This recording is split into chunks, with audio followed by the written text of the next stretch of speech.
Olá, meu nome é Matheus Eduardo e meu trabalho é sobre a disponibilidade de nutrientes em função do pH em água em cloreto de cálcio e saturação por base em solo arenoso e argiloso do estado de Mato Grosso.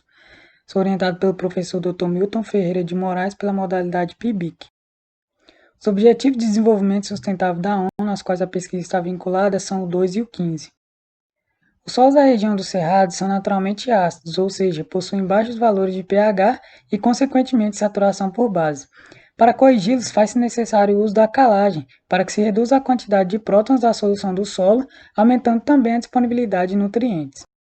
Como o pH e a saturação por base estão ligados diretamente com a disponibilidade dos nutrientes no solo, o objetivo do trabalho foi avaliar essa disponibilidade em função do pH em água e em cloreto de cálcio e saturação por base em solos com a textura distinta do estado de Mato Grosso.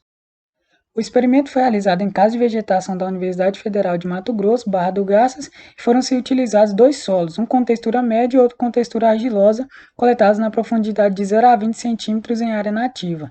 Foi realizada a análise de cada solo, como mostra a tabela 1, e em seguida feita a correção, usando 5 doses de calcário para cada solo, como mostra a tabela 2, para a saturação por base atingir 55%. Por fim, feita a adubação e homogeneização do solo, que seguiu incubado por 30 dias em vasos de 1 decímetro cúbico. Os tratamentos foram dispostos no esquema fatorial 5x3 com 5 doses e 3 repetições. O delineamento experimental foi o de blocos casualizados e os resultados obtidos foram submetidos à análise de variância pelo teste F e teste de comparação de média Scott-Knott a 5%. As diferenças entre os tratamentos foram avaliadas pelo CISVAR.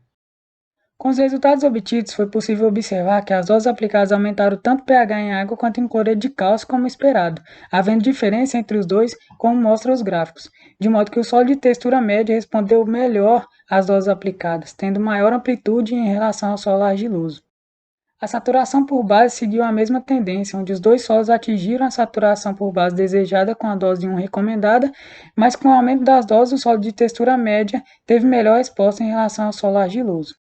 De modo geral, o solo de textura média também foi melhor em disponibilizar os macro e micronutrientes do que o solo argiloso, e a figura 3 mostra o comportamento linear dos micronutrientes catiônicos quando houve aumento das doses. Com isso, conclui-se que, para diferentes doses de calcário incorporadas, o solo de textura média se tornou mais fértil, disponibilizando melhor os nutrientes em relação ao argiloso. Para ambos os solos, as doses recomendadas conseguiu elevar a saturação por base ao nível exigido pela cultura implantada. Agradecimentos ao FMT, à CNPq e à FAPEMAT.